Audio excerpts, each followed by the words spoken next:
les amis. Écoutez, je suis bien heureuse de vous retrouver cette semaine. J'espère que la capsule qu'on vous a fait la semaine passée, vous avez su l'apprécier.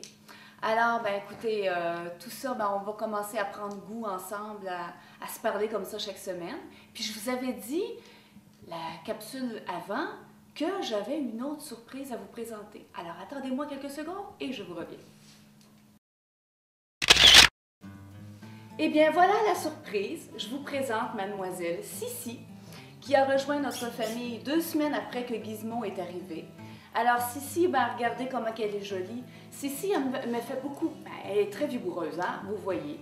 Mais Sissi, elle me fait beaucoup penser à ma petite chatte du Canada que j'ai perdue ici, Praline, parce qu'elle est dans les mêmes couleurs.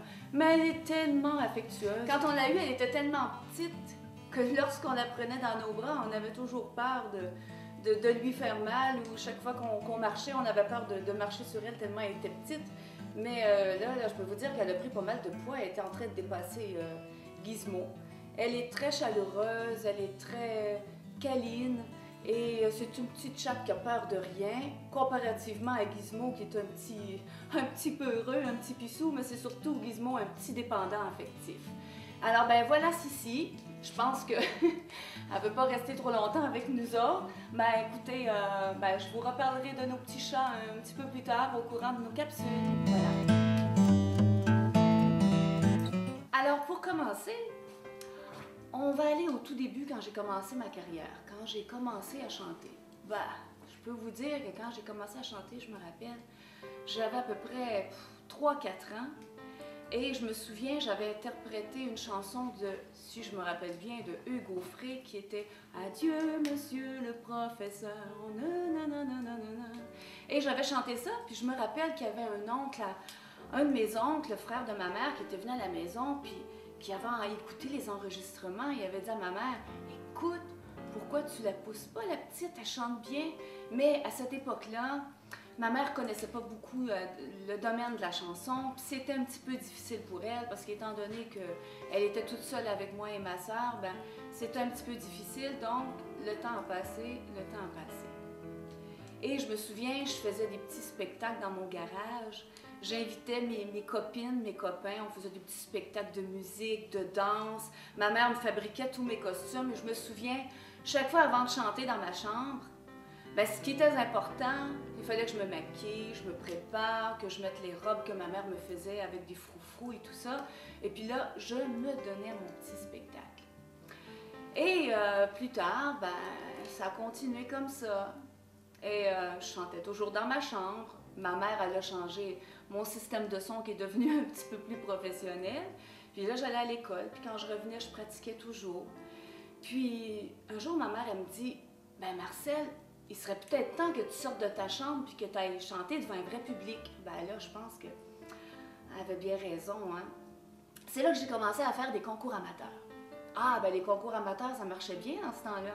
Et j'ai remporté des prix et tout ça. Puis c'était bien parce qu'on était accompagnés des musiciens live, donc je vais vous dire, on prenait notre pied, hein. Et jusqu'au jour où j'ai fait un concours, puis tout le monde disait « Hey Marcel, c'est toi, c'est sûr qui est en première place. » Rien. Même pas en 3e place. Là, j'ai été voir les juges. J'ai dit « Voulez-vous m'expliquer comment ça se fait que vous m'avez même pas mis en 3e place? » Non, mais elle m'a dit « Tu sais Marcel, tu as gagné beaucoup de concours, il serait peut-être temps que tu laisses la place aux autres. » Là, c'est là que j'ai vu que les concours amateurs, là, je commençais à en avoir un petit peu ras-le-bol, ras-le-pompon, comme on dit au Québec. Et puis, j'ai délaissé les concours amateurs. Ça a été, je pense, un truc révélateur pour moi de me faire jeter comme ça d'un concours. Ça m'a comme donné un coup de pied au derrière en me disant, là, regarde, les concours amateurs, t'en as fait, on passe à d'autres choses. Alors, c'est là que j'ai rencontré un groupe de musiciens qui m'ont demandé de devenir leur chanteuse pour faire des parties, des mariages, tout genre de réceptions comme ça. Mais j'ai fait ça à peu près pendant 5-6 ans. Et puis après, vraiment le truc révélateur qui m'est arrivé, que j'ai vraiment plongé dans ma carrière de chanteuse, vous le savez certainement, c'est quand j'ai rencontré Franck Olivier, hein? Bien sûr. Mais je vais vous raconter comment on s'est rencontrés. Tout début... Et moi? C'est pas toi qui parles, c'est moi. Laisse-moi de place. Alors, je vais vous raconter un petit peu comment on s'est rencontrés. Ben, un soir, je m'en vais chez des amis. Ils me disent « Hey Marcel, il dit ce soir, il y a Franck-Olivier qui va venir faire un tour à la maison. » Hein? J'ai dit « Franck-Olivier? » Oui, oui, oui. Mais dans ce temps-là, Franck-Olivier, au Québec, il y avait un gros succès qui s'appelait « Amoureux de vous, madame ». Et on le voyait partout à la télévision, on l'entendait partout à la radio. Tout le monde n'en avait que pour Franck-Olivier. Bon, moi, il ne m'impressionnait pas trop. Tu sais, j'aimais bien ce qu'il faisait, mais sans plus. Qui aurait su? Alors, je vois ce grand monsieur-là arriver.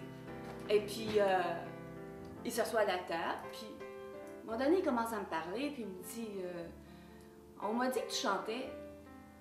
Ah, ben, j'ai dit oui. Ben, il dit, j'aimerais ça. Il dit que tu me donnes une cassette. Il dit que une démo, je peux entendre ta voix. Ben, j'en ai pas de cassette ou de démo, mais vous savez, j'ai dit, j'ai ma voix. Alors, je me suis levée et a cappella, du début à la fin, j'ai chanté une chanson qui a pour titre You Light Up My Life. Je peux vous en chanter un petit bout, hein, tout petit.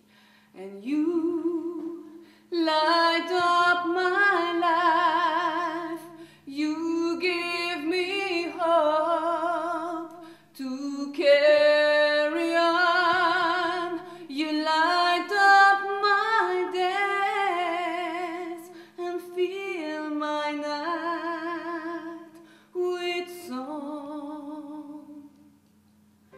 Eh bien là, quand j'ai fini de chanter, je me suis rassise, puis il m'a dit « Ouais, c'est intéressant. M'intéresserait d'écrire pour toi. » Alors, il m'a laissé toutes ses coordonnées. Mais vous savez, j'ai mis une année avant de lui téléphoner. J'étais trop gênée, j'étais trop timide. Bon, qui fait qu'à un moment donné, on s'est rencontrés.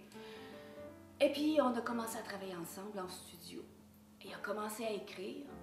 Puis, bizarrement, la première chanson qu'il m'a composée portait le titre de « Et si tu me quittes, je pars avec toi ».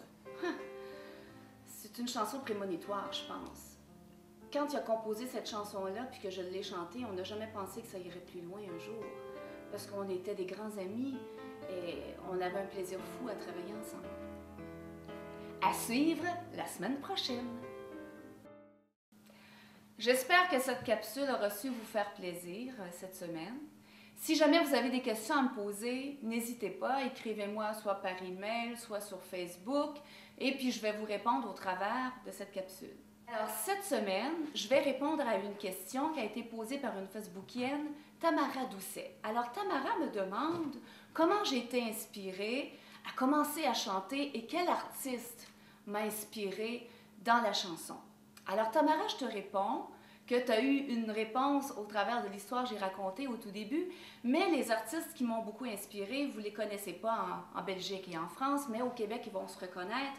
Quand je parle bien sûr de René Martel, Anne-Renée, Nicole Martin, alors ces artistes-là au Québec m'ont beaucoup inspirée à continuer à travailler. Et puis par la suite, c'est rajouté Céline Dion, Anne Murray, Shania Twain.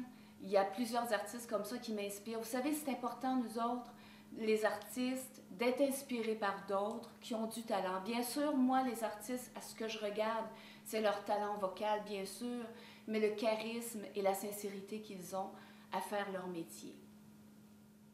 Alors, chers amis, j'aimerais souligner un événement spécial qui aura lieu le 11 février à 19 h à la salle Espace Swing à Glen. Super soirée Saint-Valentin en compagnie de moi et Franck-Olivier qui allons vous chanter de belles chansons d'amour. Il y aura aussi une soirée de danse, un super buffet chaud et froid à volonté, une place vraiment remarquable et de toute beauté.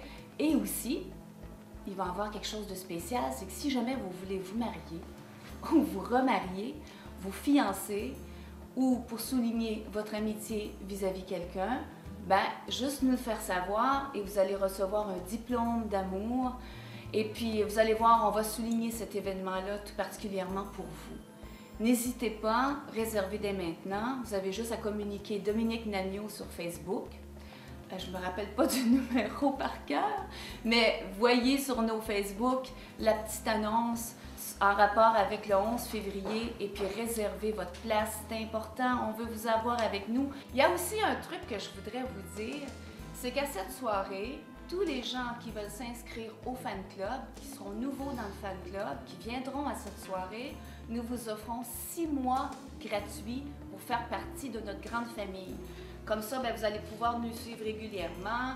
Et puis, on souligne aussi le fait que les fans, plus souvent, ils viennent nous voir à nos concerts. À la fin de l'année, on les récompense. Alors, chaque semaine, j'aimerais ça, au travers de cette capsule, vous donner une petite phrase qui va vous faire du bien en dedans de vous et qui va vous faire méditer toute la semaine. Alors, voici la phrase pour cette semaine, afin de méditer. La vie est faite des problèmes de tout genre, mais aucun n'est pas résolu. Quelle que soit la situation qui peut arriver, il ne faut jamais désespérer. Ça, c'est vrai. Il faut méditer sur cette phrase et vous allez voir que vous allez trouver parfois des solutions à vos problèmes. Chers amis et chers fans de la Belgique, de la France et du Québec, bien entendu, parce que je ne vous oublie pas, même si on est loin, je tiens à vous souhaiter de passer une très bonne semaine, dans la paix, la joie, l'amour, et puis que je vous aime du plus profond de mon cœur, et je vous dis